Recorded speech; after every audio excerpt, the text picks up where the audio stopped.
Hi friends, ಎಲ್ಲರೂ ಹೇಗಿದ್ದೀರಾ? ಚೆನ್ನಾಗಿದ್ದೀರಾ? ಎಲ್ಲರೂ ಚೆನ್ನಾಗಿದ್ದೀರಾ ಅಂತ ಅಂದ್ಕೊಳ್ತಾ ಇದ್ದೀನಿ. ಫ್ರೆಂಡ್ಸ್, ನಾನು ಇಲ್ಲಿ ಇವತ್ತು ನಾಳೆಯಿಂದ ರಂಜಾನ್ ಹಬ್ಬ ಶುರುವಾಯಿತು. ಅದಕ್ಕೋಸ್ಕರ ಎಲ್ಲ ನಾನು ರೆಡಿ ಮಾಡ್ಕೊಳ್ತಾ ಇದ್ದೇನೆ. ಫಸ್ಟ್ ನಾನು ಮೆಣಸು ಇದು ಮಾಡಲಿಕ್ಕೆ ಇಟ್ಟಿದ್ದೇನೆ, ಬಿಸಿ ಆಗಲಿಕ್ಕೆ. ಮೆಣಸನ್ನು ಬಿಸಿ ಮಾಡಿಕೊಂಡು ಸ್ವಲ್ಪ ಹೊತ್ತು ಹುರ್ಕೊಂಡು ಸ್ಲೋ ಮಾಡಿಕೊಂಡು ಹುರ್ಕೊಳ್ತಾ ಇದ್ದೇನೆ, ಒಂದು 10 ನಿಮಿಷ. ಮತ್ತು ಇದನ್ನು ಚೆನ್ನಾಗಿ ಹುಡಿ ಮಾಡಿ ಇಟ್ಕೊಳ್ತಾ ಇದ್ದೇನೆ. ಅದೇ ಥರ ಗರಂ ಮಸಾಲ ಮತ್ತು ಕೊತ್ತಂಬರಿ ಇವುಗಳನ್ನೆಲ್ಲ ಹುಡಿ ಮಾಡ್ಕೊಳ್ತಾ ಇದ್ದೇನೆ.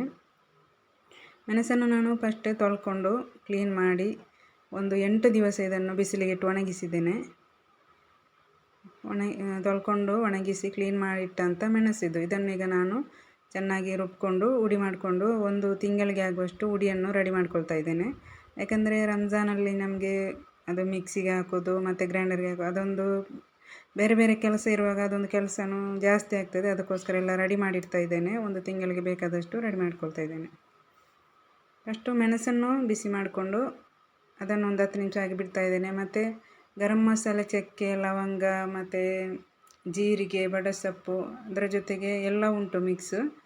ಇದನ್ನೆಲ್ಲ ಬಿಸಿಲಿಗೆ ಇಟ್ಟು ಒಣಗಿಸಿದ್ದೇನೆ. ಇದು ಮಧ್ಯಾಹ್ನ ತನಕ ಒಣಗಲಿಕ್ಕೆ ಇಟ್ಟಿದ್ದೆ. ಇದನ್ನು ಸಹ ಈಗ ನಾನು ಸ್ವಲ್ಪ ಹೊತ್ತು ಬಿಸಿ ಮಾಡಿಕೊಂಡು, ಜಾಸ್ತಿ ಬಿಸಿ ಮಾಡೋದಿಲ್ಲ, ಇದನ್ನು ಸ್ವಲ್ಪ ಹೊತ್ತು ಬಿಸಿ ಮಾಡ್ಕೊಳ್ತಾ ಇದ್ದೇನೆ. ಇದರಲ್ಲಿ ನಂದು ಪಲ್ಯಕ್ಕೆ ಹಾಕುವಂಥ ಮೆಣಸು ಸಹ ಹಾಕಿದ್ದೇನೆ, ಒಂದು 2-3 ಇದಕ್ಕೆ ಖಾರ ಇರುವಂಥ ಮೆಣಸು ಚಿಕ್ಕ ಚಿಕ್ಕದು ಬರ್ತದಲ್ಲ, ಅದನ್ನು ಒಂದು 2-3 ಹಾಕ್ಕೊಂಡಿದ್ದೇನೆ. ಯಾಕಂದರೆ ಗರಂ ಮಸಾಲ ಮಾಡೋದರಿಂದ. ಮತ್ತು ಇದು ಬೇರೆ ಹಾಕಿದ್ರಂದರೆ ಜೀರಿಗೆ 2 ಚಮಚದಷ್ಟು ಜೀರಿಗೆ ಹಾಕಿದ್ದೇನೆ, ಬೇರೆನೇ ಹಾಕಲಿಲ್ಲ. ಬಡಸೊಪ್ಪು, ಕೆತ್ತೆ, ಲವಂಗ ಇದೆಲ್ಲ ಮಿಕ್ಸ್ ಬರೋದು, ಏಲಕ್ಕಿ ಮತ್ತು ಕರಾಂಪು ಇಂಥದ್ದೆಲ್ಲ ಮಿಕ್ಸ್ ಬರ್ತದಲ್ಲ, ಅದನ್ನೆಲ್ಲ ಹಾಕ್ಕೊಂಡು ಮಿಕ್ಸ್ ಮಾಡಿ ಒಣಗಲಿಕ್ಕೆ ಇಟ್ಟಿದ್ದೆ. ಇದನ್ನೀಗ ಸ್ವಲ್ಪ ಹೊತ್ತು ಹುರ್ಕೊಂಡು, ಇದು ನೋಡಿ ಜಾಯಿಕಾಯಿ ಇದು ಸಹ ಒಂದು ಹಾಕ್ಕೊಂಡಿದ್ದೇನೆ. ಯಾಕಂದರೆ ಗರಂ ಮಸಾಲ ತುಂಬಾ ಪರಿಮಳ ಬರ್ತದೆ ಜಾಯಿಕಾಯಿಯನ್ನೆಲ್ಲ ಹಾಕ್ಕೊಂಡ್ರೆ. ಜಾಸ್ತಿ ಹಾಕಬಾರ್ದು, ಒಂದು ಹಾಕ್ಕೊಂಡಿದ್ದೇನೆ. ಅದನ್ನು ಹುರ್ಕೊಂಡು ಆಯಿತು. ಮತ್ತು ಇನ್ನು ಕೊತ್ತಂಬರಿಯನ್ನು ಹಾಕ್ಕೊಳ್ತಾ ಇದ್ದೇನೆ. ಕೊತ್ತಂಬರಿ ತೊಳ್ಕೊಂಡು ಒಣಗಲಿಕ್ಕೆ ಇಟ್ಟದ್ದ ಕೊತ್ತಂಬರಿ, ಅರ್ಧ kg ಅಷ್ಟು ಕೊತ್ತಂಬರಿ ಹುಡಿ ಮಾಡ್ಕೊಳ್ತಾ ಇದ್ದೇನೆ. ಅರ್ಧ kg ಕೊತ್ತಂಬರಿ ಹುಡಿ ಮಾಡಿಕೊಂಡ್ರೆ ನಮಗೆ ಅದು ಒಂದು ತಿಂಗಳಿಗೆ ಜಾಸ್ತಿನೇ ಬರ್ತದೆ, ಒಂದು ತಿಂಗಳಿಗಿಂತ ಜಾಸ್ತಿನೇ ಬರ್ತದೆ. ಇದು ಸಹ ತೊಳ್ಕೊಂಡು ಒಣಗಿಸಿ ಇಟ್ಟಂಥ ಕೊತ್ತಂಬರಿ. ಬಾಟ್ಲಿಯಲ್ಲಿದ್ದದನ್ನು ಹಾಕ್ಕೊಂಡೆ, ಮತ್ತು ನಾನು ಸ್ವಲ್ಪ ಕವರಲ್ಲಿದ್ದದನ್ನೆಲ್ಲ ಹಾಕ್ಕೊಳ್ತಾ ಇದ್ದೇನೆ. ಟೋಟಲಿ ಇದು 2 ಸಾರಿ ಹುರ್ಕೊಳ್ತಾ ಇದ್ದೇನೆ. ಒಂದು ಸಾರಿದೆ ತೋರಿಸಿದ್ದೇನೆ ನಿಮಗೆ. ಅರ್ಧ kgಗಿಂತ ಸ್ವಲ್ಪ ಜಾಸ್ತಿನೇ ಉಂಟು, ಅದು ಹುಡಿ ನೋಡುವಾಗ ಗೊತ್ತಾಗ್ತದೆ. ವಿಡಿಯೋ ಜಾಸ್ತಿ ಲೆಂತ್ ಆಗ್ತದೆ ಅಂತೇಳಿ ನಾನು ಅದನ್ನು ಕಟ್ ಮಾಡಿದೆ. ಈ ಥರ ಮಾಡಿಕೊಂಡಿಟ್ಟರೆ ನಮಗೆ ಬೇರೆಲ್ಲ ಕೆಲಸ ಇರ್ತದಲ್ಲ, ಆವಾಗ ಇದು ಸ್ವಲ್ಪ ಈಸಿ ಆಗ್ತದೆ. ಸುಕ್ಕ ಮಾಡುವಾಗ ಮಟನ್ ಸುಕ್ಕ ಮತ್ತು ಬೀಫ್ ಸುಕ್ಕ ಮತ್ತು ಚಿಕನ್ ಜಾಸ್ತಿ ನಾವು ಮಾಡೋದು ಚಿಕನ್ ಸುಕ್ಕ ಮಾಡೋದಂದರೆ ನಾವು ರಂಜಾನಲ್ಲಿ ಜಾಸ್ತಿ ತಿನ್ನಲಿಕ್ಕೆ ಅಂತಲೇ ಮಾಡ್ತೀವಿ, ಅನ್ನ ಮಾಡೋದಿಲ್ಲ. ಯಾವುದಾದ್ರೂ ಒಂದು ರೊಟ್ಟಿ ಮತ್ತು ಏನಾದರೂ ಪುಂಡಿ ರೊಟ್ಟಿ ಈ ಥರ ಎಲ್ಲ ಮಾಡ್ತೀವಿ. ಅದಕ್ಕೋಸ್ಕರ ನಾವು ಜಾಸ್ತಿ ಹುಡಿ ಮಾಡಿ ಇಡೋದು. ಜಾಸ್ತಿ ಬೇಕಂತಿಲ್ಲ, ರಂಜಾನಲ್ಲಿ ಒಂದು ಹೊತ್ತಿಗೆ ಮಾತ್ರ ನಾವು ಪಲ್ಯ ಇಂಥದ್ದೆಲ್ಲ ಮಾಡ್ಕೊಳ್ಳೋದು. ಅದಕ್ಕೋಸ್ಕರ ಹುಡಿ ಮಾಡಿನೇ ರೆಡಿ ಮಾಡಿ ಇಡ್ತಾ ಇದ್ದೇನೆ. ರುಬ್ಬಿ ಎಲ್ಲ ಇಟ್ಟರೆ ಅದು ಜಾಸ್ತಿ ದಿನಕ್ಕೆ ನಿಲ್ಲಲ್ಲ, 1 ವಾರ 2 ವಾರ ಅಷ್ಟೇ ಇರುವುದು. ರುಬ್ಬಿ ಸಹ ಇಡಲಿಕ್ಕೆ ಉಂಟು ನನಗೆ. ಇವತ್ತು ಮಾಡೋದಿಲ್ಲ, ಅದನ್ನು ನಾಳೆ ಮಾಡ್ತೇನೆ. ಇವತ್ತು ತುಂಬ ನನಗೆ ಇದೇ ತುಂಬ ಲೆಂತ್ ಆಗ್ತದೆ ವಿಡಿಯೋ, ಅದಕ್ಕೋಸ್ಕರ ಇವತ್ತೊಂದನ್ನು ಮಾಡೋದಿಲ್ಲ. ಗರಂ ಮಸಾಲ ಸಹ ಹುರ್ಕೊಂಡಿಟ್ಟದನ್ನು ಹುಡಿ ಮಾಡಿದೆ. ಇನ್ನು ಗರಂ ಮಸಾಲ ಹುಡಿ ಆಯಿತು, ಕೊತ್ತಂಬರಿ ಹುಡಿ ಆಯಿತು. ಇನ್ನು ಮೆಣಸನ್ನು ಹುಡಿ ಮಾಡ್ಕೊಳ್ತಾ ಇದ್ದೇನೆ. ಮೆಣಸು ಸ್ವಲ್ಪ ಹೊತ್ತು ಇಡಬೇಕು ಹುರ್ಕೊಂಡಾದಮೇಲೆ, ಯಾಕಂದರೆ ಅದು ಹುಡಿ ಆಗಬೇಕಲ್ಲ. ಅದು ಹುಡಿ ಆಗ್ತದೆ, 8 ದಿವಸ ಒಣಗಲಿಕ್ಕೆ ಇಟ್ಟಿದ್ದೇನೆ. ಅದು ಬೇಗನೆ ಹುಡಿ ಆಗ್ತದೆ, ಮುಟ್ಟುವಾಗನೇ ಹುಡಿ ಆಗ್ತದೆ. ಜಾಸ್ತಿ ಒಣಗಿದರೆ ಬೇಗ ಹುಡಿಯಾಗಿ ಬರ್ತದೆ. ಈಗ ನೋಡಿ, ಮೆಣಸನ್ನು 1 ಸಾರಿ 2 ಸಾರಿ ಹಾಕ್ಕೊಂಡು ಹುಡಿ ಮಾಡ್ಕೊಂಡಿದ್ದೇನೆ. ಇದು ಹುಡಿ ಮಾಡಿ ಆದಮೇಲೆ ಸ್ವಲ್ಪ ಹಸಿ ಇರುವಂಥ ಹುರ್ಕೊಳ್ಳಿಲ್ಲ ಆ ಮೆಣಸನ್ನು ಸಹ ನಾನೀಗ ಚಿಲ್ಲಿ ಪ್ಲಸ್ ಅಂತ ಹೇಳ್ತಾರಲ್ಲ, ಚಿಲ್ಲಿ ಪ್ಲಸ್ಸಿಗೆ ನಾವು ಆನ್ಲೈನಲ್ಲೆಲ್ಲ ತೆಗೆಯೋದಾದರೆ ತುಂಬ ರೇಟ್ ಉಂಟು, ಅದನ್ನು ಸಹ ಮಾಡ್ಕೊಳ್ತಾ ಇದ್ದೇನೆ. ಅದು ಸಹ ನಿಮಗೆ ತೋರಿಸ್ಕೊಡ್ತಾ ಇದ್ದೇನೆ. ಏಕೆಂದರೆ ಅದು ನಮ್ಮ ಮನೆಯಲ್ಲಿ ಬೇಕೇ ಬೇಕು. ಮಕ್ಕಳಿಗೆ ಚಿಲ್ಲಿ ಪ್ಲಸ್ ಇಲ್ಲ ಅಂದರೆ ಅದು ಇಲ್ಲ. ಯಾಕೆಂದರೆ ಅದು ರಂಜಾನಲ್ಲಿ ಮಾತ್ರ ಅಲ್ಲ, ಎಲ್ಲ ದಿವಸವೂ ಅದು ಬೇಕೇ ಬೇಕು. ಅದು ಮಾಡಿ ಯಾವಾಗಲೂ ರೆಡಿ ಮಾಡಿ ಇಡ್ತಾ ಇದ್ದೇನೆ ನಾನು. ಒಂದು ಆಮ್ಲೆಟ್ ಮಾಡುವಾಗ ಸಹ ಅದನ್ನು ಹಾಕ್ಕೊಳ್ತಾರೆ, ಅದಕ್ಕೋಸ್ಕರ ಅದು ಮಾಡಿಡ್ತಾ ಇದ್ದೇನೆ. ಮೆಣಸು ಹುಡಿ ಮಾಡಿಕೊಂಡು ರೆಡಿ ಆಯಿತು. ಇನ್ನು ಚಿಲ್ಲಿ ಪ್ಲಸ್ ಮಾಡೋದು ಹೇಗೆ ಅಂತ ತೋರಿಸ್ಕೊಡ್ತಾ ಇದ್ದೇನೆ. ಚಿಲ್ಲಿ ಪ್ಲಸ್ ಮಾಡೋದಕ್ಕೆ ಇದೇ ಥರ ಮೆಣಸನ್ನು ಒಂದು 8 ದಿವಸ ಆದರೂ ಒಣಗಲಿಕ್ಕೆ ಇಡಬೇಕು. ಯಾಕಂದರೆ ಅದು ನಾವು ಹುಡಿ ಮಾಡುವಾಗ ಹುರ್ಕೊಳ್ಳಿಕ್ಕೆ ಆಗೋದಿಲ್ಲ. ಹುರ್ಕೊಳ್ಳೋದನ್ನೇ ಹಸಿ ಇರುವಂಥ ಮೆಣಸನ್ನೇ ನಾವು ಇದು ಮಾಡ್ಕೊಳ್ಳೋದು. ಮೆಣಸು ಹುಡಿ ಆಯಿತು. ಈಗ ನೋಡಿ, ಹುರ್ಕೊಳ್ಳೋದನ್ನೇ ಮೆಣಸು ಹುಡಿ ಮಾಡ್ಕೊಳ್ತಾ ಇದ್ದೇನೆ. ಒಣಗಿಸಿದಂಥ ಮೆಣಸು ಇದು. ಇದನ್ನು ಜಾಸ್ತಿ ನಾವು ಮಿಕ್ಸಿ ಜಾರಲ್ಲಿ ಹಾಕ್ಕೊಂಡು ಹುಡಿ ಮಾಡಬೇಕಂತಿಲ್ಲ.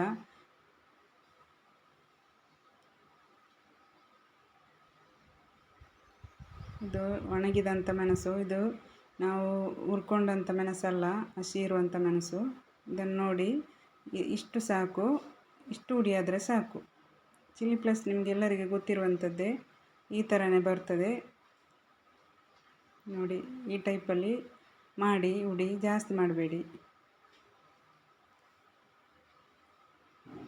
ಮತ್ತು ಶುಂಠಿ, ಬೆಳ್ಳುಳ್ಳಿ ಎಲ್ಲ ಅರ್ಧ kg ತಗೊಂಡಿದ್ದೇನೆ. ಹಸಿಮೆಣಸಿನಕಾಯಿ ಮಾತ್ರ ಸ್ವಲ್ಪ ಕಡಿಮೆ ತಗೊಂಡಿದ್ದೇನೆ, ಖಾರ ಜಾಸ್ತಿ ಆಗ್ತದೆ, ಅದು ನಮಗೆ ಅಳತೆ ಸರಿಯಾಗೋದಿಲ್ಲ. ಅದಕ್ಕೋಸ್ಕರ ಬೆಳ್ಳುಳ್ಳಿಯನ್ನು ಸಿಪ್ಪೆ ತೆಗಲಿಲ್ಲ, ನೀರಲ್ಲಿ ಹಾಕ್ಕೊಂಡು ಸ್ವಲ್ಪ ಹೊತ್ತು ಬಿಟ್ಟಿದ್ದೆ. ಚೆನ್ನಾಗಿ ಒಂದು 4 ಸರಿ ಇದನ್ನು ಚೆನ್ನಾಗಿ ತೊಳ್ಕೊಂಡಿದ್ದೇನೆ. ಸಿಪ್ಪೆಲ್ಲ ಕ್ಲೀನಾಗಿ ಹೋಗಿದೆ. ಮತ್ತು ಶುಂಠಿ ನಾನು ಸ್ವಲ್ಪ ಸಿಪ್ಪೆಲ್ಲ ತೆಗೆದಾದ್ಮೇಲೆ ಸ್ವಲ್ಪ ಅದನ್ನು ಜಜ್ಜಿದ್ದೇನೆ. ಯಾಕೆಂದರೆ ಮಿಕ್ಸಿಯಲ್ಲಿ ಹಾಕುವಾಗ ಅದು ಕಷ್ಟ ಆಗ್ತದೆ ರುಬ್ಬಲಿಕ್ಕೆ. ಅದಕ್ಕೋಸ್ಕರ ಸ್ವಲ್ಪ ಹುಡಿ ಮಾಡ್ಕೊಂಡಿದ್ದೇನೆ. ಇದನ್ನು ಸಹ ಪೇಸ್ಟ್ ಮಾಡ್ಕೊಳ್ತಾ ಇದ್ದೇನೆ. ಬೇಕಂದರೆ ಇದನ್ನು ಉಪ್ಪು ಹಾಕ್ಕೊಂಡು ಇಡ್ಬೋದು. ಇದು 1 ತಿಂಗಳಿಗೆ ಆಗುವಷ್ಟು ನಾನು ರೆಡಿ ಮಾಡ್ಕೊಂಡಿದ್ದೇನೆ. 1 ತಿಂಗಳಿಗೆ ಬೇಕಾದಷ್ಟು. ಇದನ್ನು ಒಂದು ಐಸ್ ಕ್ರೀಮ್ ಜಾರಲ್ಲಿ ಹಾಕ್ಕೊಂಡು ಮುಚ್ಚಳ ಗಟ್ಟಿ ಮುಚ್ಚಿಟ್ರೆ 1 ತಿಂಗಳಿಗೆ ಇದು ಸಹ ಏನಾಗೋದಿಲ್ಲ. ಇದೇ ಥರ ಇರ್ತದೆ. ಸ್ವಲ್ಪ ಬೇಕಾದರೆ ಉಪ್ಪನ್ನು ಹಾಕ್ಕೊಳ್ಳಿ ಇದರ ಮೇಲೆ, ಬೇಕಂತಿಲ್ಲ, ಬೇಕು ಅಂತವರು ಹಾಕ್ಕೊಳ್ಳಿ. ಉಪ್ಪು ಹಾಕ್ಕೊಂಡ್ರೆ ಇದು ಹೊರಗಡೆನೇ 1 ವಾರ ಇಡಲಿಕ್ಕೆ ಆಗ್ತದೆ, ಫ್ರಿಡ್ಜಲ್ಲಿ ಇಡಬೇಕಂತೇನಿಲ್ಲ. ಇದೇ ಥರ ರಂಜಾನ್ಗೆ ಬೇಕಾದನ್ನೆಲ್ಲ ನೀವು ರೆಡಿ ಮಾಡಿಕೊಳ್ಳಿ. ಯಾಕಂದರೆ ರಂಜಾನಲ್ಲಿ ನಮಗೆ ತುಂಬಾ ಕೆಲಸ ಇರ್ತದೆ, ಆವಾಗ ಇದು ಈಸಿ ಆಗ್ತದೆ. ಅದಕ್ಕೋಸ್ಕರ ಎಲ್ಲ ನಾನು ಇವತ್ತೇ ರೆಡಿ ಮಾಡಿಕೊಂಡು ಎಲ್ಲ ಇಟ್ಟಿದ್ದೇನೆ. ಫ್ರಿಡ್ಜಲ್ಲಿ ಇಡೋದು ಮತ್ತು ಹುಡಿ ಮಾಡೋದು ಎಲ್ಲ ರೆಡಿ ಮಾಡ್ಕೊಂಡಿಟ್ಟೆ. ಅದೇ ಥರ ಕರಿಮೆಣಸಿನ ಹುಡಿ ಸಹ ಮಾಡ್ತಾಯಿದ್ದೇನೆ. ಕರಿಮೆಣಸು ಇಷ್ಟೆಲ್ಲ ಇನ್ನೂ ಸ್ವಲ್ಪ ಹಾಕ್ಕೊಂಡು ಮಾಡ್ತಾಯಿದ್ದೇನೆ. ಒಂದು 100 ಗ್ರಾಮ್ಸಷ್ಟು ಕರಿಮೆಣಸನ್ನು ಹುಡಿ ಮಾಡ್ಕೊಳ್ತು. ಕರಿಮೆಣಸು ಯಾಕೆಂದರೆ ನಾವು ಪಪ್ಸ್ ಮತ್ತು ಸಮೋಸ ಈ ಥರ ಎಲ್ಲ ಮಾಡುವಾಗ ಒಂದೊಂದು ಸ್ವಲ್ಪ ಹಾಕ್ಲಿಕ್ಕೋಸ್ಕರ. ನಾವು ಮಟನೆಲ್ಲ ಮಾಡೋದು ಕಡಿಮೆ ರಂಜಾನಲ್ಲಿ, ಬೀಫೆಲ್ಲ ಮಾಡೋದು ಜಾಸ್ತಿ ಮಾಡೋದಿಲ್ಲ. ಇಷ್ಟ ಆಗಿದೆ ಹುಡಿ. ಇದನ್ನು ಒಂದು ಪೇಪರಿಗೆ ಹಾಕ್ಕೊಂಡು ಈಸಿ ಆಗಲಿಕ್ಕೋಸ್ಕರ ಬಾಟ್ಲಿಗೆ ಹಾಕಲಿಕ್ಕೆ ಒಂದು ಪೇಪರಿಗೆ ಹಾಕ್ಕೊಳ್ತಾ ಇದ್ದೇನೆ. ಪೇಪರೆಲ್ಲ ಹಾಕ್ಕೊಂಡು ಬಾಟ್ಲಿಗೆ ಹಾಕ್ಕೊಳ್ತಾ ಇದ್ದೇನೆ. ಫ್ರೆಂಡ್ಸ್, ನನ್ನ ವಿಡಿಯೋ ಇಷ್ಟ ಆದರೆ ಲೈಕ್ ಮಾಡಿ, ಶೇರ್ ಮಾಡಿ. ಅದೇ ಥರ ಹೊಸಬ್ರಾದರೆ ಸಬ್ಸ್ಕ್ರೈಬ್ ಮಾಡಿ, ಸಪೋರ್ಟ್ ಮಾಡಿ. ಫ್ರೆಂಡ್ಸ್, ನನ್ನ ವಿಡಿಯೋಗೆ ಸಪೋರ್ಟ್ ಮಾಡಿದಂಥ ಎಲ್ಲರಿಗೂ ಥ್ಯಾಂಕ್ಸ್ ಹೇಳ್ತಾ ಇದ್ದೇನೆ. ಇನ್ನು ಇದನ್ನೆಲ್ಲ ಇದು ಒಂದು ಗಾಜಿನದೇ ಬಾಟ್ಲಿ. ಅದೇ ಥರ ಮೆಣಸಿನ ಹುಡಿ, ಕೊತ್ತಂಬರಿ ಹುಡಿ, ಗರಂ ಮಸಾಲ ಹುಡಿ. ಮೆಣಸಿನ ಹುಡಿ ನಾನು ಫೈಬರಿದ್ದು ಬಾಟ್ಲಿಯಲ್ಲಿ ಹಾಕ್ಕೊಳ್ತಾ ಇದ್ದೇನೆ. ಮತ್ತು ಕೊತ್ತಂಬರಿ, ಗರಂ ಮಸಾಲವನ್ನು ಗಾಜಿನ ಬಾಟ್ಲಿಯಲ್ಲಿ ಹಾಕಿಡ್ತಾ ಇದ್ದೇನೆ. ಗಾಜಿನ ಬಾಟ್ಲಿಯಲ್ಲಿ ಯಾವುದು ಸಹ ಹುಡಿ ಮಾಡ್ಕೊಂಡಿಟ್ಟರೆ ಅದ್ರ ಪ್ರೆಸ್ ಆಗಿ ಇರ್ತದೆ. ಈಗ ನೋಡಿ, ಇದು ರೆಡಿಯಾಗಿದೆ. ಇದನ್ನು ಸಹ ಗಟ್ಟಿಯಾಗಿ ಮುಚ್ಚಿಟ್ಕೊಳ್ತಾ ಇದ್ದೇನೆ. ಐಸ್ ಕ್ರೀಮ್ ಬಾಟ್ಲಿಯಲ್ಲಿ ಇಟ್ಟೆ ಪೇಸ್ಟನ್ನು. ಮತ್ತು ಇದು ಚಿಲ್ಲಿ ಪ್ಲಸ್ ಸ್ವಲ್ಪ ಮುಂಚೆ ಮಾಡಿಟ್ಟದ್ದು ಇತ್ತು, ಅದಕ್ಕೇ ಹಾಕ್ಕೊಂಡು ಅದನ್ನು ಸಹ ತೆಗೆದಿರ್ತಾ ಇದ್ದೇನೆ. ನಾನು ಹೇಳಿದ್ದೆಲ್ಲ, ನಮ್ಮ ಮನೆಯಲ್ಲಿ ಚಿಲ್ಲಿ ಪ್ಲಸ್ ಯಾವಾಗಲೂ ಇರ್ತದೆ ಮಕ್ಕಳಿಗೋಸ್ಕರ. ಅದು ರೆಡಿ ಮಾಡಿಡ್ತಾ ಇದ್ದೇನೆ. ಅದು ಯಾವುದು ಮಾಡೋದಾದರೂ ಅದಕ್ಕೆ ಹಾಕಲೇಬೇಕು ಅವರಿಗೆ. ಅದಕ್ಕೋಸ್ಕರ ನಾನು ಯಾವಾಗಲೂ ರೆಡಿ ಮಾಡಿಡ್ತಾ ಇದ್ದೇನೆ. ಸ್ವಲ್ಪ ಇತ್ತು, ಅದಕ್ಕೆ ಹಾಕ್ಕೊಂಡು ರೆಡಿ ಮಾಡಿದೆ. ಇದು ಕೊತ್ತಂಬರಿ ಹುಡಿ, ಮೆಣಸು ಹುಡಿ, ಗರಂ ಮಸಾಲ ಹುಡಿ. ಈ 3 ಹುಡಿಗಳನ್ನು, ಮೆಣಸು ಹುಡಿಯನ್ನು ನಾನು ಫೈಬರ್ ಬಾಟ್ಲಿಯಲ್ಲಿ ಹಾಕ್ಕೊಳ್ತಾ ಇದ್ದೇನೆ. ಮತ್ತು ಇದು ಕೊತ್ತಂಬರಿ ಮತ್ತು ಗರಂ ಮಸಾಲ ಗಾಜಿನ ಬಾಟ್ಲಿಯಲ್ಲಿ ಹಾಕ್ಕೊಳ್ತಾ ಇದ್ದೇನೆ. ಫ್ರೆಂಡ್ಸ್, ಇವತ್ತಿನ ವಿಡಿಯೋ ಇಷ್ಟೇ. ಇನ್ನೊಂದು ವಿಡಿಯೋ ಜೊತೆ ನಾಳೆ ಸಿಗೋಣ ಇನ್ಶಾ ಅಲ್ಲಾ. Bye friends. ಇನ್ನು ನಾನು ರಂಜಾನ್ದು ಒಂದೊಂದೇ ವಿಡಿಯೋ ಜೊತೆ, ದಿನ ಒಂದೊಂದು ವಿಡಿಯೋ ಜೊತೆ ಸಿಗೋಣ ಇನ್ಶಾ ಅಲ್ಲಾ.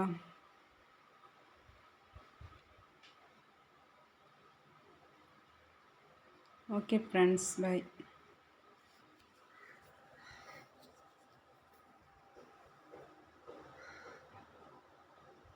ನಿಮಗೆ ಯೂಸ್ಫುಲ್ ಆಗುವಂಥ ಒಂದೊಂದೇ ವಿಡಿಯೋ ಜೊತೆ ನಾಳೆಯಿಂದ ಒಂದೊಂದೇ ವಿಡಿಯೋ ಜೊತೆ ನಾನು ಸಿಗ್ತಾ ಇದ್ದೇನೆ ಫ್ರೆಂಡ್ಸ್. ಬಾಯ್ ಇನ್ಶಾ ಅಲ್ಲಾ.